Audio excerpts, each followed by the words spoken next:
Erinnerst du dich noch an den alten Mitsubishi Grandis? Der legendäre MPV, der zu Beginn der 2000er Jahre das Symbol für die wohlhabenden Gutmenschen war. 7 Sitzplätze, langes Design, fuhr schnell und hatte dennoch Charakter. Ja, jetzt ist er zurück. Nach 13 Jahren Verschwinden. Aber halt, nicht zu schnell. Dieses Mal kommt der Grandis nicht mehr als MPV, sondern als SUV. Und das ist noch nicht alles. Er ist ein Hybrid mit einer Plattform von Renault, einem Motor von Renault und einem Getriebe von Renault. Nur das Logo vorne ist Mitsubishi. Also, ist das eine wahre Wiedergeburt oder einfach nur ein technisch ausgeklügeltes Cosplay?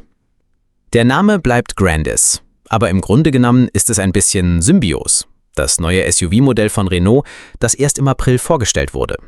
Mitsubishi behauptet, sie würden eine neue Ära der Globalisierung einläuten. Aber aufmerksame Nutzer werden es sofort merken. Alles vom CMF-B-Chassis bis zum Hybridantrieb kommt direkt aus den französischen Werken. Mitsubishi hat einfach die Fassade überarbeitet, das japanische Etikett draufgeklebt und laut verkündet, Grandis ist zurück. Um fair zu sein, solche Dinge kommen nicht selten vor. Toyota und Suzuki haben in der Vergangenheit ihre Logos bei Kleinwagen gewechselt. Aber wenn ein so ikonischer Name wie Grandis wiederbelebt wird und dann zu etwas völlig anderem, zu etwas westlicherem, wird man schon mal fragen, ist das wirklich der Grandis, den ich kannte? Ganz zu schweigen davon, dass wenn jemand gehofft hat, das schwebende Fahrgefühl der alten Grandis-Fedon zurückzubekommen oder die großzügigen 7 Plätze für eine 3-Generationen-Familie zurückzubekommen, er wird enttäuscht sein. Das neue Modell hat nur 5 Sitzplätze, ist fast 200 mm kürzer als der alte und das hohe Fahrwerk hat nichts mehr mit einem echten MPV zu tun. Kurz gesagt, der neue Grandis ist ein Recasting einer klassischen Figur. Schöner, komfortabler, umweltfreundlicher, aber nicht mehr mit der gleichen Seele. Es ist, als ob du nach 13 Jahren deine Ex wieder triffst, aber sie hat sich jetzt einer Geschlechtsumwandlung unterzogen, spricht fließend Französisch und macht TikTok-Videos über vegane Küche. Sie ist immer noch bekannt, aber völlig anders. Die Frage bleibt, wird diese neue Definition den heutigen Nutzern gefallen? Oder ist es nur ein PR-Versuch in einem immer offensichtlicher werdenden Badge-Engineering-Spiel? Auf den ersten Blick sieht der neue Mitsubishi Grandis ziemlich cool aus. Cool im europäischen Crossover-Stil. Scharfe Linien, große Felgen, LED-Tagfahrlichter in Bumerangform. Aber wenn man genauer hinschaut, bemerkt man ein seltsames Phänomen. Dieses Auto trägt die Seele von Renault, versteckt sich aber hinter dem Mitsubishi-Logo, fast wie ein französischer Schauspieler, der versucht, Japanisch zu sprechen, mit Google Translate. Die Front des Fahrzeugs versucht noch die Mitsubishi-Identität zu bewahren, mit dem Dynamic Shield Kühlgrill, ein Design, das von Outlander bis Xpander durchgängig verwendet wurde. Aber hier wirkt es, als wäre dieser Grill einfach auf den Renault Symbios gesetzt worden.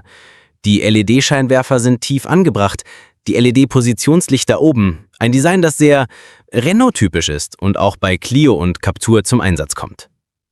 Und dann, wenn du seitlich am Auto vorbeigehst, verschwinden alle Zweifel. Die Form, die Radkästen, das Verhältnis von Vorder- zu Hinterachse, die Linienführung, alles ist Copy-Paste vom Symbios. Sogar die Türgriffe sind eher klassisch und nicht ins Fahrzeug integriert. Ein Punkt, den Mitsubishi gern als benutzerfreundlich anpreist. Aber in Wirklichkeit bedeutet es, du musst Originalteile von Renault verwenden, das Nachrüsten ist teuer. Und am Heck? Aha, der Ort, an dem am meisten getrollt wird. Die LED-Rücklichter in L-Form, horizontal und schmal, leuchten hell und lassen das Auto aussehen, als käme es geradewegs aus einem EDM-Musikvideo. Der hintere Stoßfänger ist jedoch immer noch aus glänzendem schwarzen Kunststoff, um sportlich zu wirken, obwohl das Auto keinen Allradantrieb hat. Das Mitsubishi-Logo befindet sich zentral, groß, als ob man Angst hätte, dass die Leute nicht merken, dass dieses Auto kein französisches ist. Die 19 Zoll Felgen sind definitiv ein Pluspunkt. Das mehrspeichige Design ist stark und wirklich schön, aber ironischerweise sind sie eigentlich nur leicht modifizierte Renault-Felgen. Du wirst diese Felgen fast identisch auch auf dem Renault Austral finden, lediglich mit einem leicht anderen Farbton. Und die Karosseriefarbe? Es gibt eine Zweifarboption, schwarzes Dach, weiße Karosserie, aber nur bei der Top-Ausstattung. Zusammengefasst ist das äußere Design des neuen Grandis eine Mischung aus dem japanischen Versuch, eine europäische Plattform zu japanisieren, und dem Versuch, nicht enttarnt zu werden. Aber leider wird jeder, der schon mal den Symbios oder den Captur gesehen hat, sofort merken, dass hier etwas nicht stimmt. Der neue Grandis ist wie ein Samurai, der einen Mantel von der Paris Fashion Week trägt. Er kann draußen noch gut aussehen, Aufmerksamkeit erregen, aber wer genau hinschaut, wird den Kopf schütteln. Tür auf, rein in den neuen Grandis. Und zack, kein klassisches Japan-Feeling mehr wie beim alten Expander. Vergiss analoge Knöpfe, klare Logik. Stattdessen landest du in einem hippen Hightech-Café irgendwo in Paris. Es duftet leicht nach Kunstleder. In der Mitte steht ein senkrechter Touchscreen wie aus einem Sci-Fi-Film und der winzige Schalthebel sieht eher aus wie eine Fernbedienung für die Klimaanlage. Wenn du mal im Renault Captur oder Clio saßt, willkommen zurück zu Hause. Der erste Hingucker? Ein 10,4 Zoll Screen im Hochformat, wie ein Tesla-iPad, aber mit Android Automotive und echtem Google Assistant. Kein kabelloses CarPlay, hier läuft der echte Stoff. Sag einfach Hey Google und das Auto antwortet. Du bist auf der Autobahn Richtung Innsbruck und plötzlich Lust auf Bubble Tea? Google, wo ist der nächste Gongcha? Boom, gefunden. Mega praktisch, aber dein Portemonnaie wird weinen. Hinterm Lenkrad wartet ein 10,3 Zoll Digitaldisplay. Tempo, Akkustand, Verbrauch und ja, sogar wie lange du schon an der roten Ampel wartest. Sieht alles ziemlich edel aus. Nur für eingefleischte Mitsubishi-Fans wird's jetzt ungewohnt. Denn alles, von der Klimaanlage bis zum Spiegel, ist im französischen Stil gestaltet.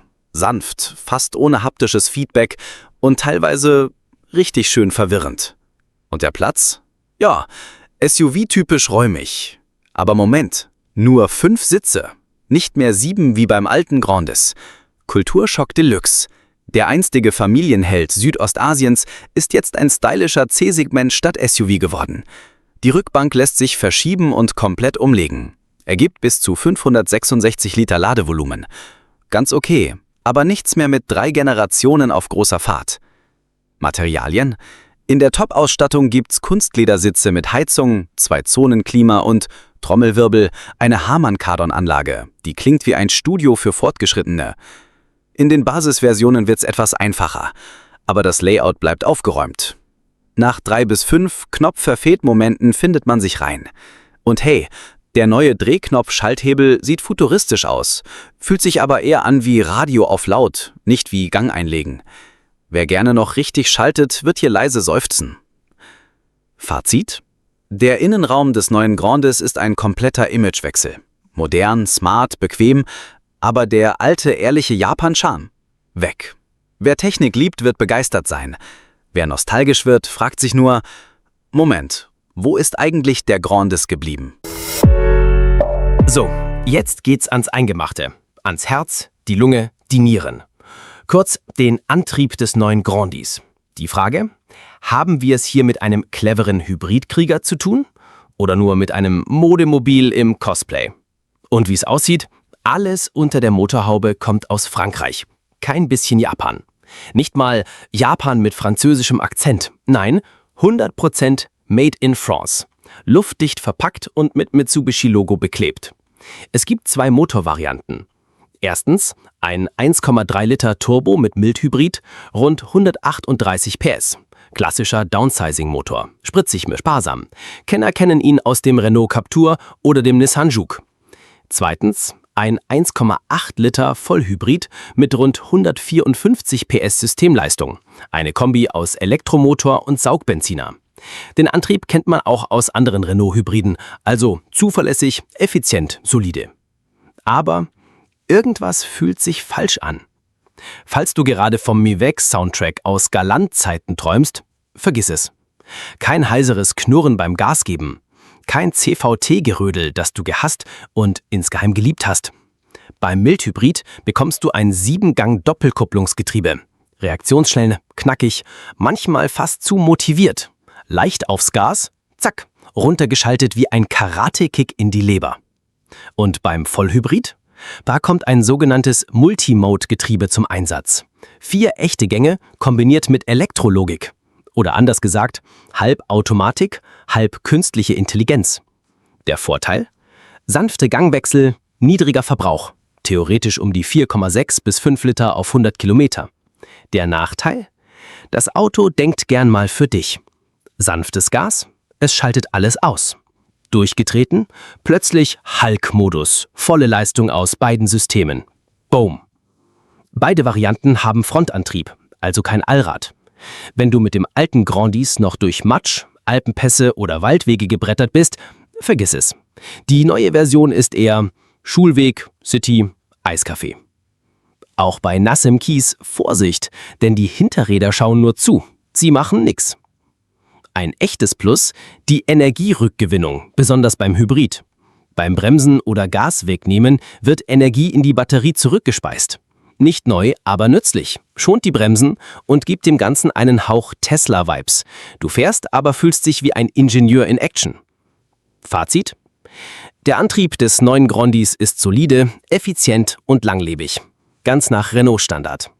Aber das mechanische Feuerwerk alter Mitsubishis? Fehlanzeige. Es ist ein bisschen wie Sushi vom französischen Sternekoch. Sieht gut aus, macht satt, alles Bio, aber das echte Japan-Feeling, das bleibt irgendwo in der Erinnerung. Willkommen zum Kapitel, bei dem IT-Nerds geil rufen. Und der 60-jährige Nachbar fragt, das Auto kann reden? Der neue Mitsubishi Grandis, das Ding, das früher mal Grandis hieß, ist vielleicht nicht mehr der Oldschool-Familienvan von früher, aber in Sachen Technik und Komfort ein echter Sträber im Klassenzimmer der modernen Mobilität. Und ja, er kann mit dir plaudern, mit der Stimme von Google. Kaum sitzt du drin, begrüßt dich Google Assistant, nativ eingebaut über Android Automotive. Kein Smartphone nötig, kein Kabel, keine Drittanbieter-App. Du sagst einfach, hey Google, Klima auf 22 Grad und zack, eiskalt. Wie das Herz deiner Ex. Tanke suchen, Spotify hören, Navigation starten, fragen, wann Frankreich das nächste EM-Spiel hat? Google regelt das. Meistens, wenn Netz da ist. Doch das ist erst der Anfang. Denn jetzt wird's Airbus-mäßig mit dem vollen Fahrerassistenzpaket. Automatische Notbremse, AEB, adaptiver Tempomat, ACC, aktiver Spurhalteassistent und Spurverlassenswarnung. Müdigkeitserkennung, ideal für alle, die nachts fahren wie DHL-Fahrer im Weihnachtsstress. Rundum 12 Sensoren plus 360-Grad-Kamera. Einparken ohne Schatz, schau mal hinten. Dazu Radar vorn, das den Abstand zum Vordermann misst und bei Bedarf sanft abbremst, damit du nicht mitten in der Stadt eine Vollbremsung und eine Standpauke kassierst. Und dann das Eco-Coach-Feature. Stell dir vor, dein Auto wird zum Ökomotivator. Fährst du sparsam? Grünblatt auf dem Screen. Etwas zu viel Bleifuß? Gelb. Dauerhaft auf Rallye-Modus? Knallrot. Mit Message, du tust Mutter Natur gerade nicht gut. Die Klimaautomatik? Per Sprache oder Touchscreen steuerbar, mit Luftfilterung und Nutzerprofilerkennung. Sitzheizung, beschlagfreie Frontscheibe, Kurvenlicht, alles dabei. Kurz gesagt, der Grandis 2025 ist kein Auto für Nostalgiker. Er ist für Technikfans, smarte Autofahrer und alle, die kein Problem damit haben, wenn die KI mal kurz übernimmt. Er ist nicht nur ein SUV, er ist ein sprechendes Gadget auf Rädern. Vorausgesetzt, du triffst den richtigen Sprachbefehl. Kommen wir zur ewigen Frage aller Fragen. Und was kostet der Spaß? Die offizielle Antwort? Noch nicht bekannt gegeben. Mitsubishi sagt, Verkaufsstart Ende des Jahres in Europa. Preis soll wettbewerbsfähig im CSUV-Hybrid-Segment sein. Übersetzt ins Hochdeutsch für Autofans, rechne lieber nicht mit Schnäppchen. Aber wir bei Autokult EU warten nicht auf Pressemitteilungen, sondern schmeißen direkt die Glaskugel an. Hybridtechnik von Renault, Bildschirm groß wie ein iPad, Google Software Deluxe, wir tippen auf 28.000 bis 34.000 € in Europa. Kommt das Teil irgendwann nach Asien zurück, inklusive Zöllen und Steuern? Unter 900 Millionen VND? Träum weiter. Jetzt wird's spannend. Wen stellt man als Gegner daneben? Und wer bekommt kalte Füße? Kandidat 1. Renault Captur E-Tech. Der Grandis ist technisch fast ein Zwilling, aber Captur ist hier längst ein vertrautes Gesicht. Grandis dagegen muss sich erstmal ständig erklären, woher er kommt. Nummer 2. Kia Niro Hybrid. Der Fleißige aus Korea. Solide, viele Ausstattungen, ehrliches Hybridkonzept, kein Batch-Engineering-Spielchen. Innenraum hübsch, Verbrauch top, Servicestruktur stark, in Europa und Südostasien längst etabliert. Drittens, Honda HR-V e:HEV. Stylisch, japanisch, sparsam, aber ein bisschen kleiner und nicht ganz so techy wie Grandis. Und natürlich Toyota Corolla Cross Hybrid, der unangefochtene Volumenkönig. Zuverlässig wie Schweizer Uhrwerk, verbrauchsarm, fair bepreist und läuft auch ohne Google Assistant, als wär's nie anders gewesen. Was bringt Grandis also mit? Europäisches Design, techfest im Innenraum, clevere Google-Integration. Aber auch kein Allrad, keine 7 Sitze und ein Name mit Nostalgie, ohne das ursprüngliche Grandis-Gefühl. Ehemalige Grandis-Fahrer könnten sich denken, Moment, das war doch mal eine Familienkutsche mit Platz für Fußballmannschaften. Jetzt nur noch 5 Sitze und ein halbes Tablet auf dem Armaturenbrett. Du suchst ein Auto, das stylisch ist, easy zu fahren, wenig verbraucht, smarte Features kann und dich nicht stört, wenn unter der Haube mehr Renault als Mitsubishi steckt? Dann ist der neue Grandis ein smarter Deal. Aber wenn du ein Hardcore-Mitsubishi-Fan bist und das alte Grandis geliebt hast, wegen seiner Robustheit, Größe und dem tankvoll Los geht's Spirit, tja, dann ist das hier vielleicht wie, du bestellst ein Schnitzel mit Pommes und bekommst stattdessen einen veganen Quinoa-Burger in Bio-Bun.